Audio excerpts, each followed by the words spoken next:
Nawr fi'n credu bod y rhosglymau mas. Nawr mae'r rhosglymau mas, mae yna gerdded pwrpasol iawn fan hyn, gyda un o'r stiwardiad. Lluniau ar fin darganfod pwy fydd yn ennill y dosbarth yma'r Caseg 4 blwydd o'd a throsodd gyda'r adran tan gyfrwy. A nychu ddeuawd sydd wedi bod yn gweithio'n hynod o galed trwy'r bore. Matthew Lawrence yn beirniadu'r marchogaeth. Oedd e'n gofyn am ddŵr gynned oedd e. Ac Andrew Thomas yn edrych ar y cydymffurfiad. Felly, eiliad bwysig iawn yn y cylch ar hyn o bryd. Y ddau steward yn cyfuno'r marciau, yn trosglwyddio'r marciau nôl ac ymlaen, er mwyn sicrhau bod y marciau hynny yn gywir a bod y cyffylau yn cael ei gosod yn gywir hefyd. Felly pwysau mawr ar ysgwyddau y ddwy steward yma. Ti'n eisiau cam ysgrifennu dim ar y pwynt yma, nag i ti? Fi ddim yn gweld cyfrifiannell chwaith, bosib bydde hynny'n help. Ti'n meddwl, Haredd? Wel, maen nhw'n dda gyda maths pen. Byddai bod nhw. Mr Edwin Prosser, y steward, yn y teigoch, yng nghanol y ddau feirniad. Maen nhw wedi bod yn reit gyflym o syried bod yna 14 o farciau i'w cyfuno. Cyn i'r rhosglymau cael eu cyflwyno, mae rhaid i'r ddau feirniad wedyn arwyddo'r ddogfen hefyd i gytuno bod y marciau yn gywir. A bod nhw'n hapus. Mae hynny'n, A na ti brofiad hefyd syda'r stiwardiad, achos ni wedi sôn tipyn am y profiad sydd gyda'r beirniad, ond mae'r stiwardiad angen bod yn hynod o brofiadol fyd. Yn brofiadol ac yn siarp iawn hefyd. Andrew bosib wedi sylwi ar camgymeriad. Dwi'n mynd siŵr os o gyda fe cyfrifiannell yn ei boced. Na, di waith Andrew bach. Pwyntio allan ar rhywbeth. Matthew wedyn ddim yn poeni rhyw lawer. Barod i arwyddo unrhyw beth. Sut ti'n gallu clywed y geiriau'r sgwrsio sy'n digwydd. A fan hyn, ti'n eisiau neb i offer symud chwaith i ti, os ti fyna yn dy safle ar y ceffyl. Ond ar hyn o bryd mae'r cyffylau wedi cael ei gosod ar yr olwg gyntaf. Pan fyddan nhw'n galw'r cyffylau allan nawr, dyna'r llinell derfynol a dyna'r safle fydd y cyffylau yn cael ei rhoi ynddo.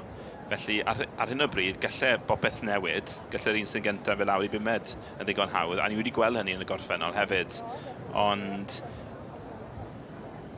ni'n meddwl bod y het i ffwrdd. Mor agos. Andrew'n checo eto.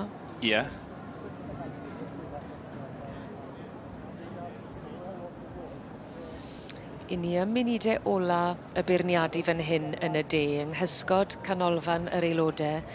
Yr adran i Caseg dros 4 blwydd o'd, dyna chi o'r sydd wedi gweithio'n hynod o galed trwy'r bore. A'r chwys ar ei dalcen yn profi hynny, yn dywe, Heledd? Matthew Lawrence yn beirniadu y marchogaeth gyda'r cobiau tan gyfrwy.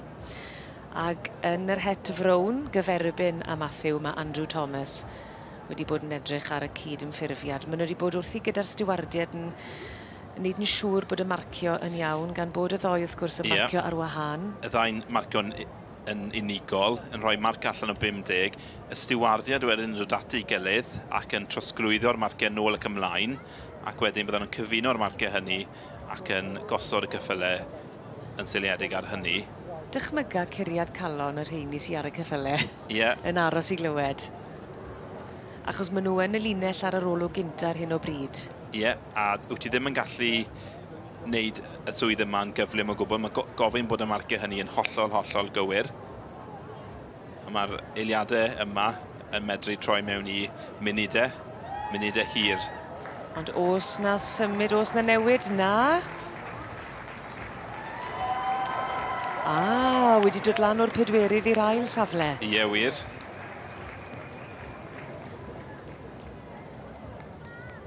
Mae hwnna'n felys yn dweud pan ti o fewn trwch blewyn ac yna yn mynd lan i'r ail. A'r trydydd yn dod lan bron o gwt y llinell gyntaf. Felly'n cael ei tynnu o bob cyfeiriad. A dyna sy'n digwydd pan mae'r ddau feirniad yn beirniadu ac yn gosod nhw ac yn gosod marc iddyn nhw allan o 50. Ond dyna'r llun terfynol. Wir. Ac oedd hi'n ddosbarth cryf, rhyw 30 i ddechrau. Ie, 30 i ddechrau. Y ddau feirniad wedi penderfynu cadw 14 yn y cylch. Ond, ie, yn ddosbarth cryf iawn. Yr enillydd yma'n emosiynol iawn, ni'n gallu gweld tipyn emosiwn wedi bod bore yma'n barod yn dos e. Oes. A enillydd arall yn emosiynol, yn amlwg yn meddwl tipyn i'r ferch yma. A wy'n siŵr ti'n gorfod cadw disgyblaeth, canolbwyntio pan yn cystadlu, ond unwaith mae'r ryddhad yna, mae'r emosiwn yn cael... Ie, mae gyd yn dod mas yn diwe. Felly'r wobr gyntaf.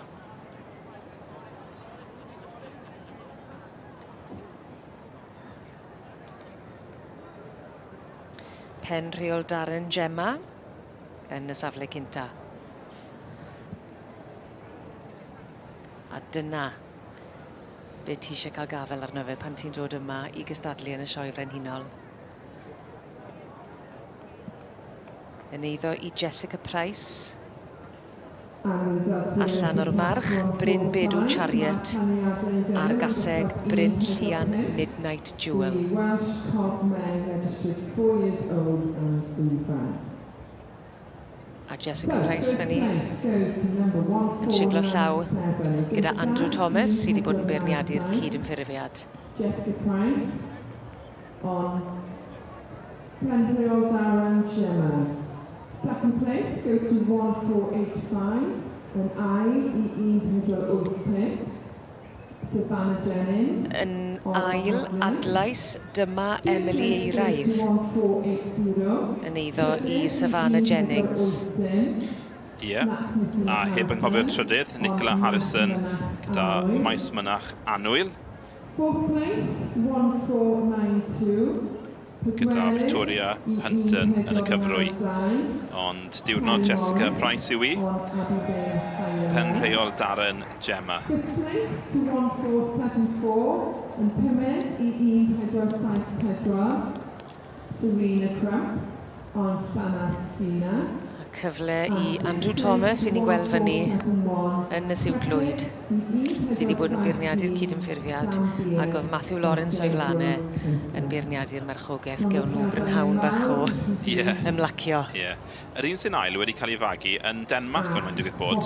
Ond...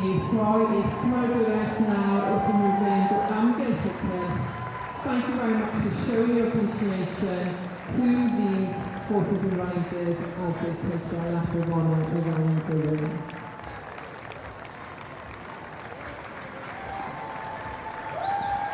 Wel, mae'r carnau yn codi'n uchel a pen rheol Darren Gemma yn llawn balchder ar ennill yma yn y sioe frenhinol yn 2024 a llongyfarchiadau mowr iawn i Jessica Price.